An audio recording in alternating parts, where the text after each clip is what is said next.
Hello friends, अस्सलाम वालेकुम and welcome to reality stories. दोस्तों, नेचर के आगे इंसान बेबस हो जाता है, जैसा कि सुनामी। उस वक्त इंसान को एहसास होता है कि हम कितने कमजोर हैं। 11 मार्च 2011 को जापान में जो कुछ हुआ वो आज तक जापान के लोग भुला नहीं सके। इस दिन जापान की तारीख का सबसे खतरनाक जल्जला आया था। ये जल्जला नॉर्थ पैसिफिक ओशियन के नीचे स्ट्रक किया था। ये जगह जापान के एक बहुत बड़े शहर सेंडाई से 130 किलोमीटर दूर थी। दोस्तों, इस खतरनाक जल्जले की वजह से सुनामी आ गया।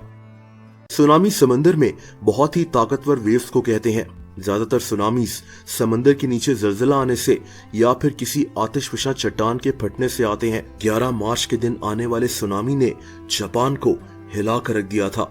समंदर की वेव्स 132 फीट ऊंचाई तक चली गई थी। देखते ही देखते सुनामी ने हर तरफ तबाही मचा दी। ये इतना ज्यादा खतरनाक था कि इसकी वजह से 20,000 लोग मारे गए थे और 4.5 लाख लोग बेघर हो गए थे। जापान का इंफ्रास्ट्रक्चर तबाह हो गया था। रोड्स, रेलवे सिस्टम, सब कुछ समंदर ने तबाह कर दिया था। दोस्तों, इस सुनामी में जापान के 3 न्यूक्लियर रिएक्टर्स भी डिस्ट्रॉय हो गए थे, जिसकी वजह से जहरीले और रेडियो एक्टिव मटेरियल्स फिजा में फैल गए थे। दोस्तों, इस सारी तबाही में एक योको नाम की औरत भी इस सुनामी में मारी गई थी। योको अपने शौहर युसाओ के साथ जापान के एक छोटे से टाउन उनागावा में रहती थी। ये टाउन समंदर के साथ था। 11 मार्च 2011 को जब सुनामी आया तो इस टाउन में भी तबाही फैल गई। इस टाउन के 827 लोग मारे गए थे। टाउन की 70% से ज्यादा बिल्डिंग्स पानी ने तबाह कर दी थी। इन मरने वाले लोगों में योको भी शामिल थी। दोस्तों, ये औरत एक बैंक में काम करती थी। ये उस वक्त भी बैंक में ही मौजूद थी। सुनामी आने से पहले यहाँ जल्जले के जबरदस्त झटके फील हुए थे और इसीलिए योको ने अपने शौहर को एक ईमेल की कि क्या तुम ठीक हो, मैं घर वापस आ रही हूँ। ये अक्सर अपने शौहर को इसी तरह ईमेल्स किया करती थी।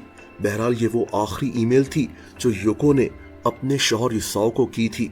जब समंदर का पानी इस बैंक के अंदर पहुंचा तो वहां 13 लोग मौजूद थे।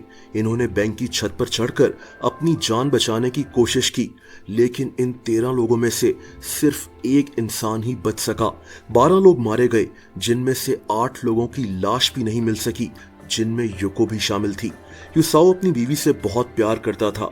जब इसको ये खबर मिली तो इसको लगा जैसे इसकी जिंदगी अब रुक चुकी है। सबसे पहले तो इसने यहाँ वहां अपनी बीवी को ढूंढना शुरू कर दिया कि शायद इसकी बीवी अभी जिंदा हो। ये 2 महीनों तक अपनी बीवी को तलाश करता रहा, लेकिन 2 महीनों के बाद ये जान चुका था कि अब इसकी बीवी इस दुनिया में नहीं रही। लेकिन दोस्तों, ये आदमी चाहता था कि ये किसी तरह अपनी बीवी की लाश को ढूंढ ले।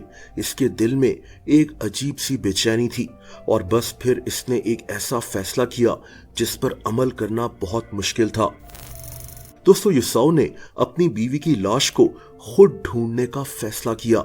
यह आदमी ये भी नहीं जानता था कि इसकी बीवी की लाश किस हालत में होगी, लेकिन अपनी बीवी की मोहब्बत में इसने इसकी डेड बॉडी को ढूंढना शुरू कर दिया।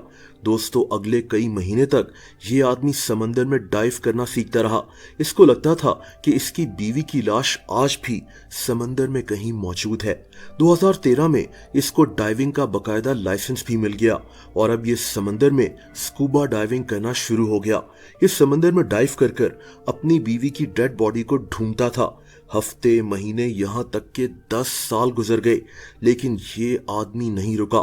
ये अभी भी अपनी बीवी की डेड बॉडी को समंदर में तलाश करता है। ये अक्सर अपने साथ एक पूरी टीम भी लेकर जाता है ताकि समंदर के मुख्तलिफ हिस्सों में इसकी बीवी की लाश को ढूंढा जा सके। आज तक इसे अपनी बीवी तो नहीं मिली, लेकिन इसे सुनामी में डूबने वाले कई लोगों के कपड़े, फोटो एल्बम्स और ऐसी कई चीजें मिल चुकी हैं। ये कहता है कि ये जब भी समंदर में डाइव करता है तो इसे लगता है कि इसकी बीवी इसके आसपास ही मौजूद है। ये कहता है कि जब तक ये जिंदा है ये अपनी बीवी को तलाश करता रहेगा। इसकी उम्र अब 67 साल हो चुकी है, लेकिन दोस्तों, ये आदमी आज भी अपनी बीवी को समंदर में ढूंढ रहा है। दोस्तों, अगर आप मुझे इंस्टाग्राम पर फॉलो करना चाहें तो उसका लिंक नीचे डिस्क्रिप्शन में मौजूद है।